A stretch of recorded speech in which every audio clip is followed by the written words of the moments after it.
Good evening and welcome to Tucker Carlson Tonight. Happy Friday, where all the news stacks up. We told you at the beginning of the week that Canada had descended into tyranny, and in fact it has. Justin Trudeau has declared that he controls all the money in Canada. He can take yours at will.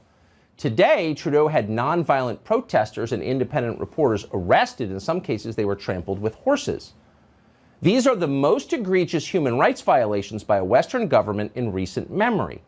And yet the Biden administration is encouraging all of it. Biden's State Department has refused to criticize Justin Trudeau and his excesses in any way. Instead, our mannequin-in-chief spent yet another day yammering on about Ukraine, as if we're supposed to believe that's more important than our own problems. What country is this guy in charge of, anyway? Someone ought to tell him. And in fact, we were going to tell him right at the top of tonight's show. That was our lead. A serious topic for a serious time.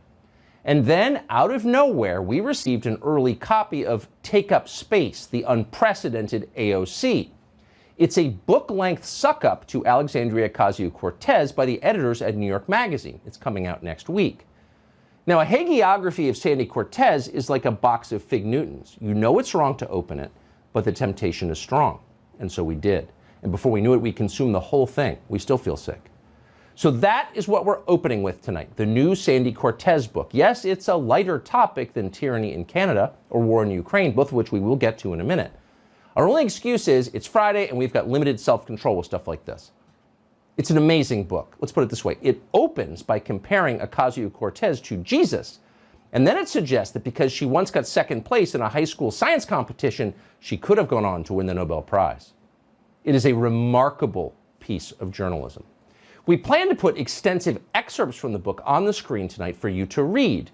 And then we thought, who reads anymore? Not Sandy Cortez. She never reads. Reading is racism. It's so white people.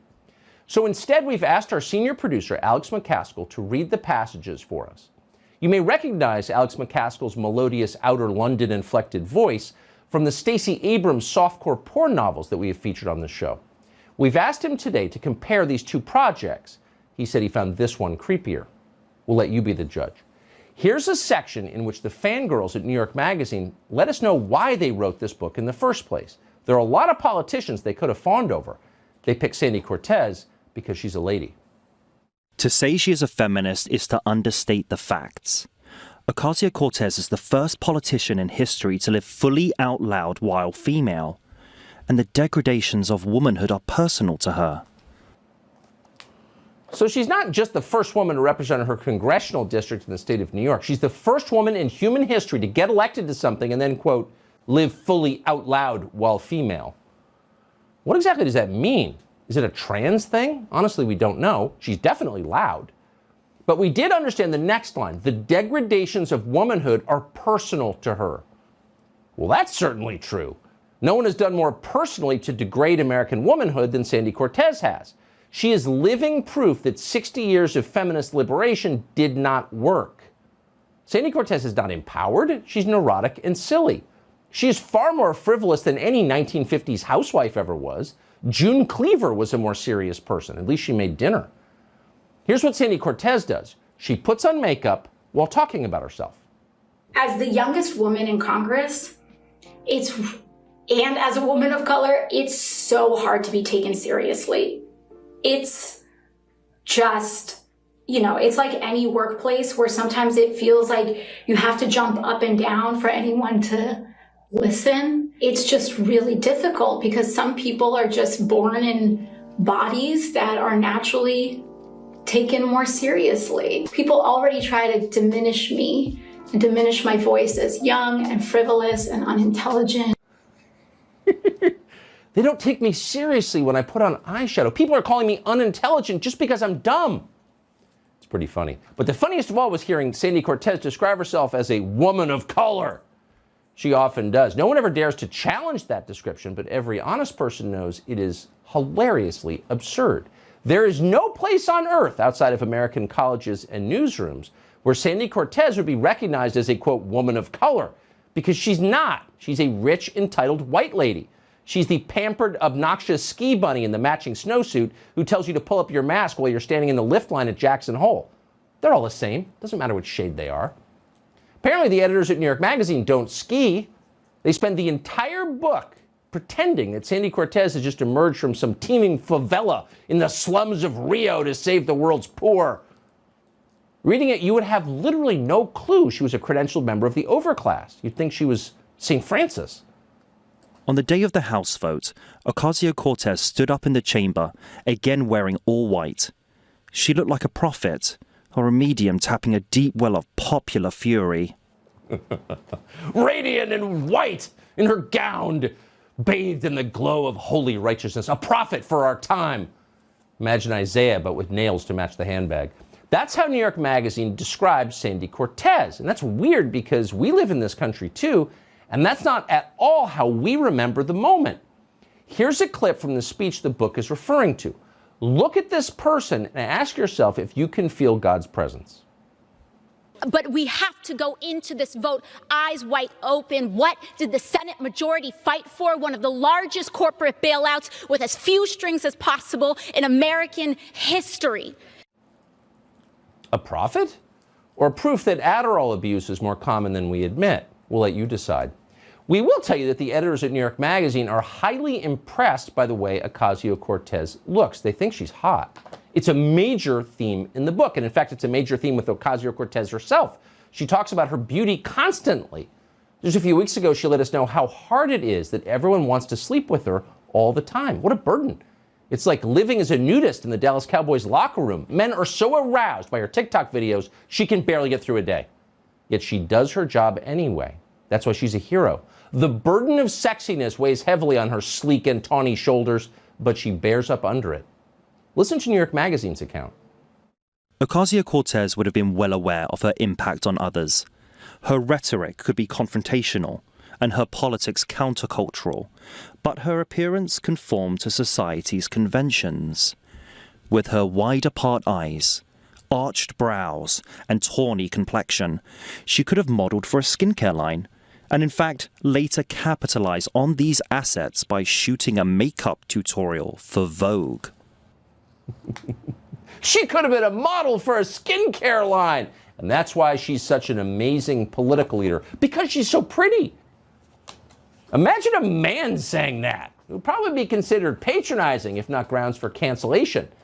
But New York Magazine isn't ashamed to objectify Alexandria Ocasio-Cortez. It makes you wonder what would happen if one day she gained 100 pounds and got eczema on her nose and forgot to trim her ear hair.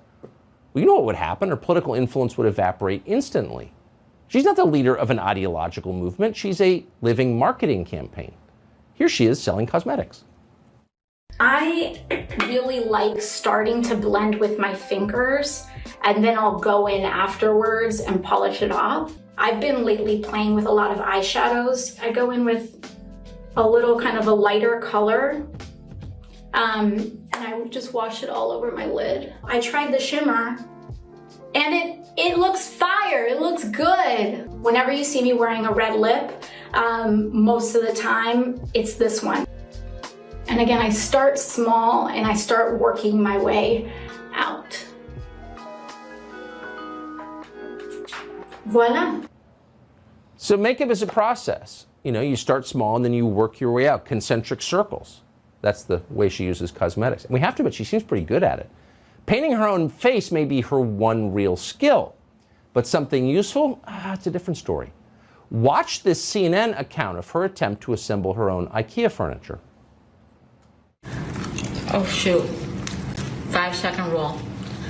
Hey everyone. She was munching popcorn, sipping white wine, and assembling furniture on Instagram Live? Alright, what am I doing here? AOC moved into her Washington apartment 3 months ago, but has been too busy to furnish it. Did I do this wrong?